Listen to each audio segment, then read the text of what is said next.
Welcome to Trailblazin Bosses.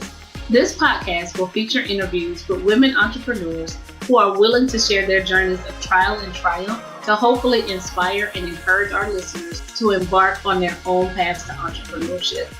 My name is Veranda and I will be your host. Hello, everyone. Thank you so much for joining us for another episode of Trailblazin Bosses. I am your host, Veranda Atkins, and let's get into it. So today, my guest is Jennifer McClain, and I have known this lady for a lot of years. Jenny and I have known each other since we were 14 years old. So we have talked through our dreams and hopes and all that good stuff with each other. Like literally, it seems like our whole life. So I am so glad to have you today, Jennifer. Thank you so much for joining us. Thank you so much for having me. So let me just start. If you want to introduce yourself and tell us a little bit about your business and what you're doing. Okay, so as Veranda said, I'm Jennifer McClain. I'm CEO and founder of Mission Inspire. So that's Inspire with an E. And my company, we focus on coaching, primarily life and leadership coaching, facilitation, training, and consulting. And the whole goal of the company is really to support individuals and organizations in discovering their purpose and supporting them as they walk in their purpose. And so many entrepreneurs have their I help statement. So I will share my I help statement. I help professional women prioritize themselves so they can lead impactful lives without sacrificing their own personal growth.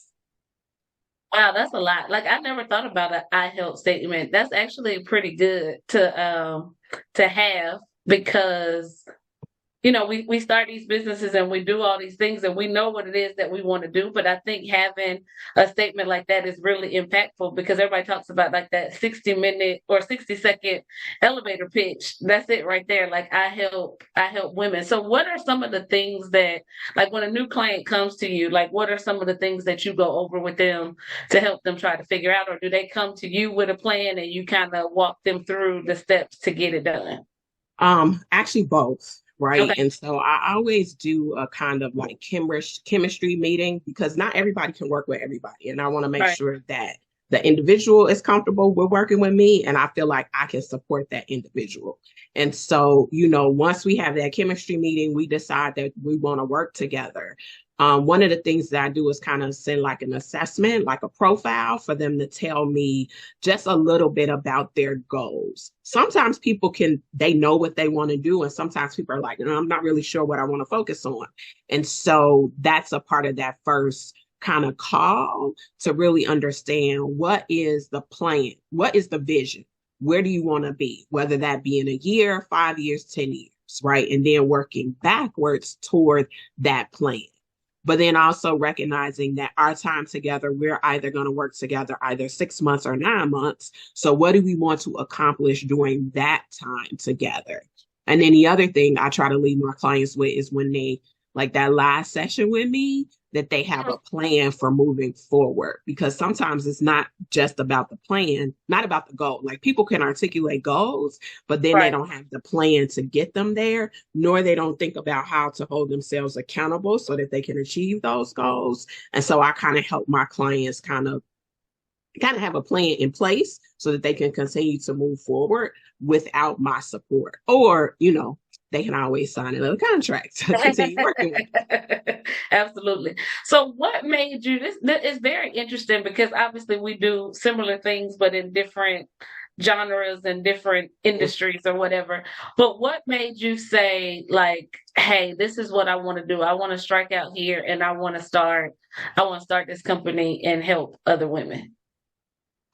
So let's go back a few years. And so I work for a national nonprofit organization. That's my day job. And a part of my job, we support organizations that are providing coaching to community members. And when we started this almost 20 years ago, coaching wasn't as prominent as it is today. It's not that people Right. weren't coaching, it just wasn't the buzzword that it is today. Right. And we can talk about that because not everybody that say they're a coach is a coach, but that's a whole nother conversation. But to make sure that our partners, their staff were actually doing coaching, we provide coaching trainings. And so in 2008, I sat in my first coaching training and I was like, I could do this. This is something I could do. That was 2008. And, over the years, I went through other coaching trainings, as a part of my role, but I wasn't really coaching because that wasn't what I did day to day. Although I was coaching the partners, I would say that. And so in 2016, I was in a leadership development program and I was having a conversation with my executive coach. And he was like, well, what brings you joy? What do you really like doing about the job that you do now? And so I was talking about primarily the human capital development. So really working with people to identify their career goals and then supporting them and creating a plan to achieve their career goals. That was what excited me, what I really liked. And so he was like, well, what if you did that full time? And I was like, what, as an entrepreneur, start a business? He was like, yeah. And I was like, yeah, no, not even interested. Let's go to the next question. What else we gonna talk about today? Right. And so he cracked up laughing. He was like, I'm gonna let that pass right there, but we coming back there, right? So that Right. was Right. so it was like in maybe 2018, 2019. But let me step back a little bit. I also got training in trainer. So also I was also delivering coaching training as well. So I got more versed in it because Gotcha. I was the person that was, the coach's coach because I was Wow. delivering coaching Okay. training. And so probably about 2018, I started thinking, maybe I could do this as, what they call a side hustle, right? And so in 2019, I tested out this coaching program with 4 women and they really enjoyed it. And I was like, okay, I'm gonna do this. And I have been coaching people here or there, not really for monetary. It was more of a, I coach Let me you see and if I can do this. else, right? And let me see if Yeah. I can do this. Ask a couple of people if they would be willing to do that. And so then in 2019, I was like, okay, I'm gonna do this thing. And so I started thinking about a business name. And I was like, I had a colleague that had a business name that I really liked. And I was like, well, how did you come up with your business name? She was like, I thought about what I wanted to do and the impact that I wanted to have. And so her business name is Partners in Change. And I was like, cool, that's cool. And so I started playing around with words and different things like that. And so that's when Inspire came up. That's an acronym. And it means envision new solutions and possibilities that inspire results and empowerment.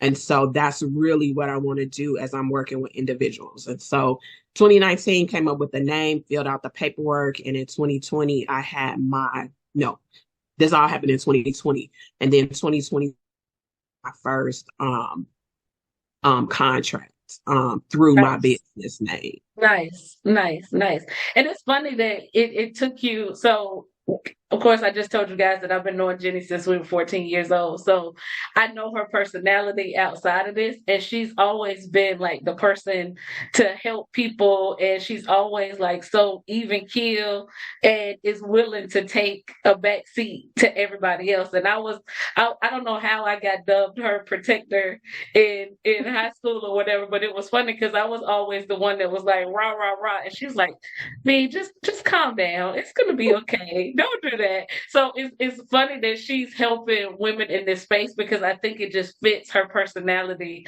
so well in wanting to just be that help to people and help people figure out stuff. And it's like, yeah, I'll help you, and I'll just be like back here cheering you on. So that's kind of just been her personality. And it just shows that sometimes it takes us the long way around to get to things that we're actually supposed to be doing. And we've been doing them all along, but don't realize that we've been doing it all along. Because I think that's been you all along. Like, yeah, everybody be great. I want everybody to win. That's always kind of been like your thing. And it's like, it's okay if I'm back here, but I'll help you. So share how I just gave that story about like your personal stuff, but how have your personal values aligned with your business goals? Like, how did you say, what are some things that you practice in your business that are like, okay, this is what I feel like at home. This is like my personal values, and I want to instill this in people, or I want to make sure my business portrays this to people as well. I mean, one of the things that I believe about people is that creative people are creative, resourceful, whole, and capable, right? That is something I believe in, something that I uphold in my business. So when people come to me, I don't feel like they're broken. I don't feel like any of those things. I just support them in uncovering what it is they want to achieve, and then kind of be that mirror, because sometimes people don't know what they're believing or what they're saying. And so trying to, uh, ask them the question, did you know that you say X, Y, and Z whenever you're talking about, A, right? And so that's one of the things that I believe and I try to uphold in my business. Of course, my business has values. So the values of my business are acceptance, uniqueness, integrity, excellence, and commitment. And those are all personal values that I have for myself. I would say the integrity one kind of stands out because of the work that I do in my day job. I'm trying to make sure that I hold integrity as it relates to business opportunities and making sure that there are not any lines crossed, more so than most people would do. I'm like extra about it. I'm like, yeah, I'm not doing that because it's too connected and I just don't want to have any issues down the road. I would rather not do it than do it, make a little money, and then we got some issues. So I try to walk in integrity. The other thing is just being a values-based leader. And so my leadership is all around the values that I hold, the values that I bring to whatever kind of situation that I'm in. And so, yeah, I think that answers your question.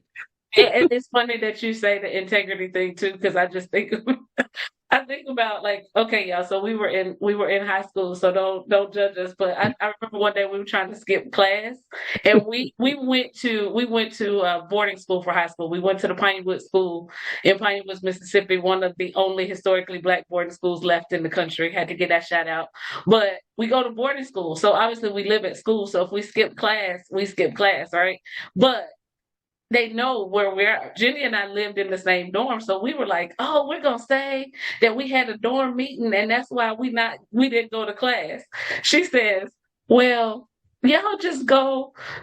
I'm gonna go to class. Y'all go where y'all go want to go." And I said, "Jenny, we live in the same dorm. There's no way that they're gonna think that you didn't have to go to the same meeting." So all that to say, the integrity thing, I definitely can see that. She's been that way for forever. She's definitely somebody that I trust emphatically about everything. So that's kind of funny that you said that. So I had to throw that little story in there to let people know that definitely she's not just making that up for the podcast interview. She definitely lives that.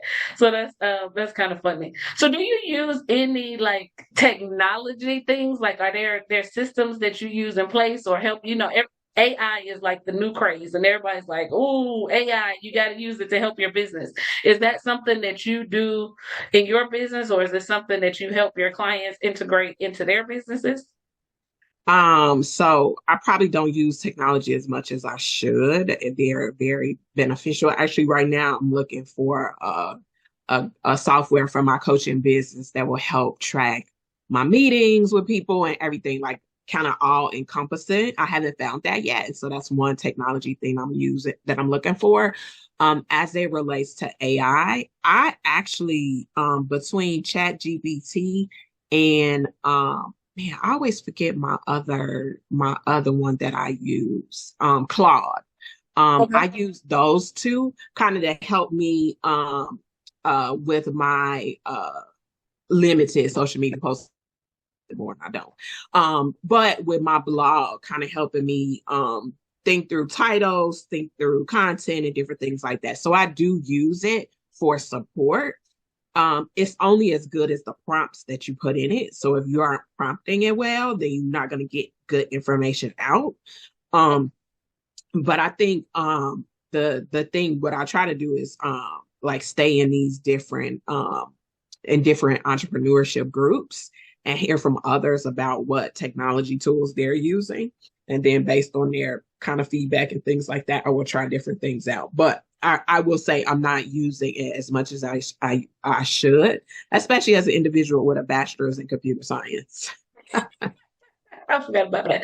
That's funny. You know what? It's crazy though because I learned about Chat GPT. You know, I'm not in that technology world that much either, and it's funny because somebody told me about Chat GPT almost about a year ago, and I was like, "What? It can do this?" And I still haven't embraced it or used it. So that's something that I have to get better with too.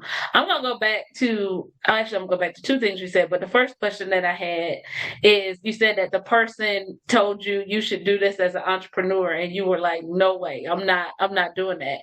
And one of the things that I always say to people is that and Jennifer and I have similar backgrounds growing up. We're both from Chicago. I'm from the west side of the city. She's from the south side of the city. I told you we went to high school together.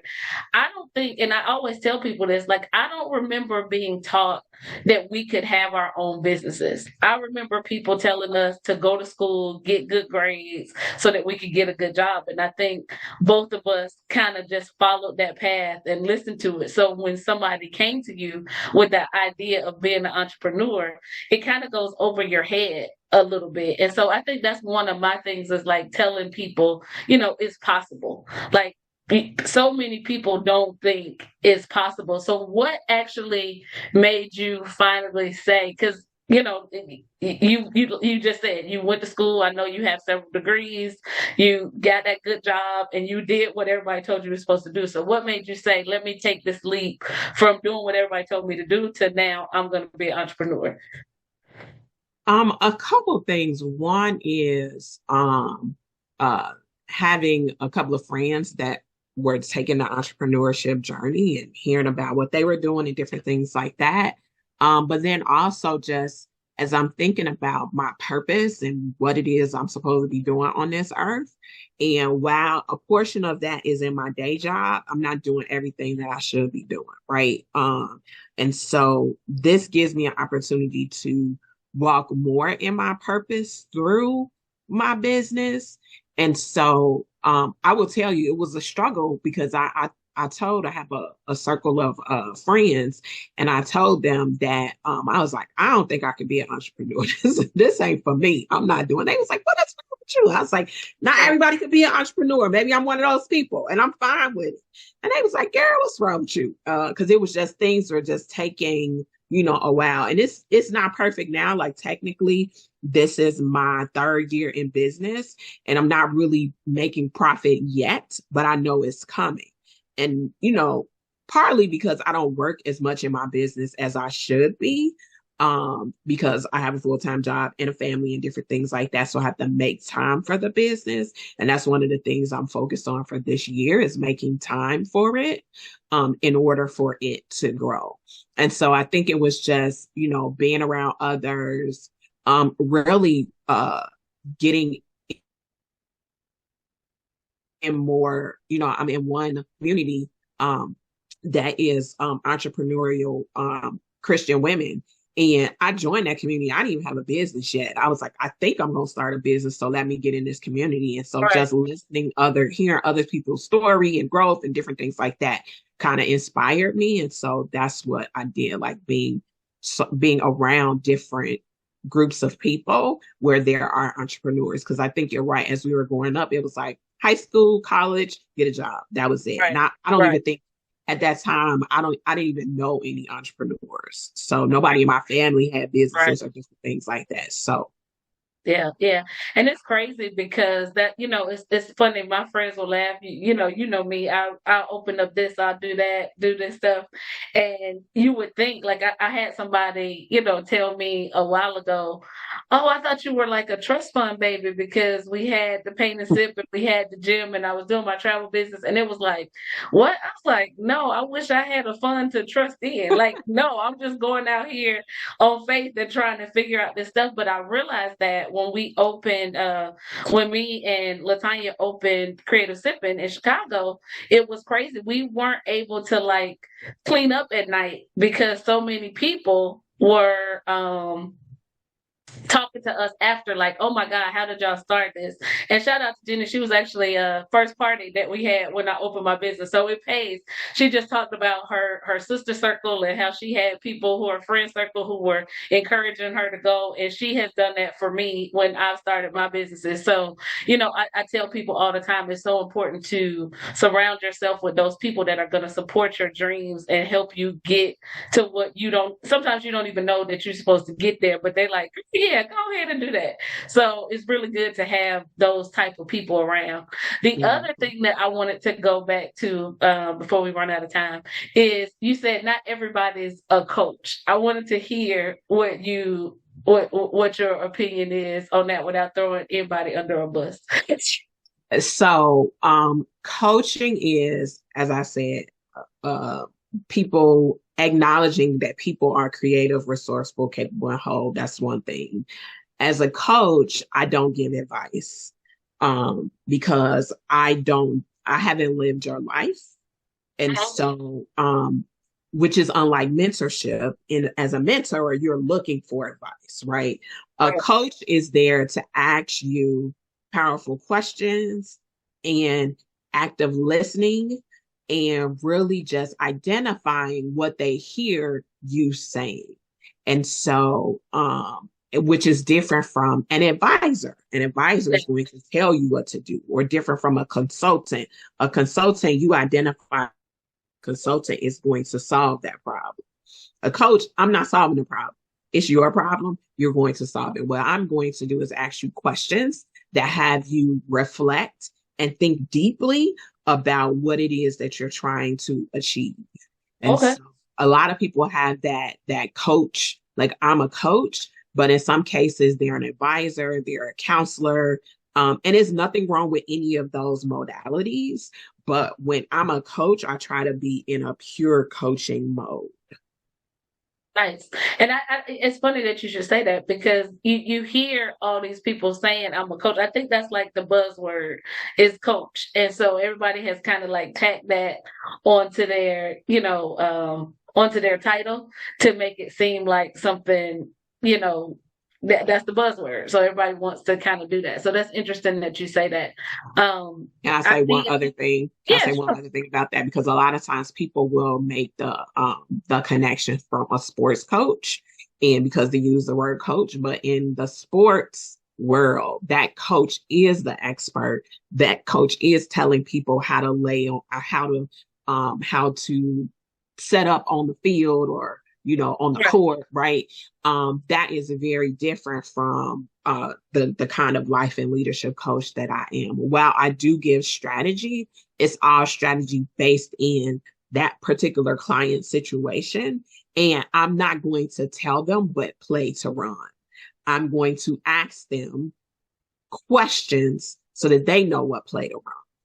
Gotcha. Gotcha. Gotcha. I think it was good. I wanted to go back to that question about not everybody being a coach.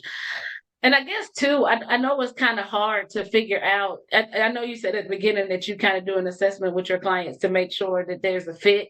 And I guess that's pretty good. Like, it's funny because I see a lot of people saying coaches, and I know when I was talking to, I have a person that does a lot of my PR and well, all of my PR. Let me not say some of it. She does it all. But it was funny because she said this was going to be super easy to market because I was actually doing the work that I was trying to help people do. There's so many people out there that don't do. Like I'm still actively selling travel and helping other people, start their own travel business and get into the travel industry. You're actually helping people. I mean, through your day job, you talked about how you have that. And then, just now that you've set up your coaching program and all that other kind of stuff. So it helps somebody, I think, try to align with us a little bit better and can work with us better because you have so many people out here. I know in the travel industry, it's so many people that post this stuff and I'm looking at them and I can just see like you're not selling no travel, but you got these people out here thinking that you're doing all this stuff and it kind of, creates the facade. So it kind of muddies the waters a lot. So that's why I wanted to go back to that. Like everybody that says they're not a coach is not a coach. And again, not, I'm not, it's not, that's not a hater statement at all. I want everybody to get get their coins, get your money the best way that you can legally and without hurting people. But I think that it's a lot of confusion out here sometimes with people, and especially when you're working with people who aren't actually doing what they Mhm. say they're coaching somebody on. Like you said people liken it to the coach on the field. That coach has usually played that sport or been around that sport so long so that they can tell you. But then you got these people like I know in the travel industry, they take one trip that was successful and now, oh girl, I can tell you how to do that. And it's like it's so much more to that. You mentioned, one of the big things that you mentioned at the beginning, you said you got your paperwork in order and you filed all that stuff first. And that's such an important step that a lot of people miss out on because it's like, oh, I'm just going to take this client and I'm going to start working. And it's like, no, you got some legal stuff you need to do to protect yourself, protect the people that you're trying to help, and all that kind of stuff. So, last question before we leave, you talked about needed to work on your business more. I think that's something, even if you were doing this full time, like I think that's something that we all talk about. Like we need to work more, we need to do more. How do you balance that, or what are your struggles with balancing that now? Since you said you need to do more, like how do you find that time, or what's your plan for finding that time? So the plan that I had at the beginning of the year that I'm not following through on, that I should go back to, was like having dedicated office hours. And Okay. so, but I'm trying to figure out how I can do more in the morning as opposed to in the evening. Cause those, I'll say like Monday, Tuesday, Thursday from like 5 to 7, I work on my business. But what happens is if I've had a particularly long day that's draining, when it gets to be 5 o'clock, I don't want to continue working, whether it's my Right, day job or my business, right, right? right. And so I'm trying to figure out how I can adjust my schedule a bit, at least do a couple mornings a week where I work, even if it's just an hour on my business. I think I can move a little bit farther because by the time the end of the day comes, although I'm a night person, by the time the end of the day comes, I just don't want to do anything else. And so one of the things that I have committed, although I fell off a little bit this last month, is I started a blog last April. At the end of Nice. this month, I will have been blogging for a year. And Okay. so that's been a commitment. So I try to post every week. And so that means that I have to give myself time. Generally, Sundays is when I'm looking at my content for that week. I'm trying to get it batched and do the whole month. But I haven't got there yet, but I'm gonna get there. I'm gonna get there. Plus, I need to start posting more on social media so more people know I have a business and different. I've posted like 1 or 2 times, and then when I post again, people are like, "Oh, I didn't know you had a business," because I everybody ain't gonna see the first post that you do. So that's one of the things I need to up my social media game. Yeah, I think that's a big thing for everybody. Like people don't realize, the importance of posting and just spreading the word. Like I remember somebody was like, you got to start telling people what you do. Otherwise, it's kind of like you're a secret agent. Like you back here doing all this work, but you haven't told anybody, that you're doing the work. So that leads me into my final question. I was just gonna ask you, how do people find you? Like, where's this blog that you were talking about, social media handles, all that good stuff that you want people to know how to find you? Um, so the place that I hang out the most is on LinkedIn, and so you can find me by searching Jennifer D. McClain. You can access my by going to tinyurl.com/JenMC blog. So JenMC blog. Okay. Um, that is how people can connect with me. I'm also on Facebook as Jennifer McClain, but I don't post as much on Okay. Yeah, she don't post. She goes on there to scroll and then she called me and say, "Did you see?" there. I sure do. I sure do. So yeah, so Jennifer, thank you so much for joining us today. As always, it's such a delight to talk to you. We could go on for hours as we sometimes do on the phone, especially when we're talking about our businesses and things that we're involved in. Jennifer has also done, she did not mention this, but she's also done like several conferences where she's been speakers and was highlighted. So she's definitely out there in the marketplace. So definitely go out on LinkedIn and connect with her and take a look at her blog when you get a chance. So thank you so much for joining us today on Trailblazing Bosses, and everybody, will see you next time. Thank you so much.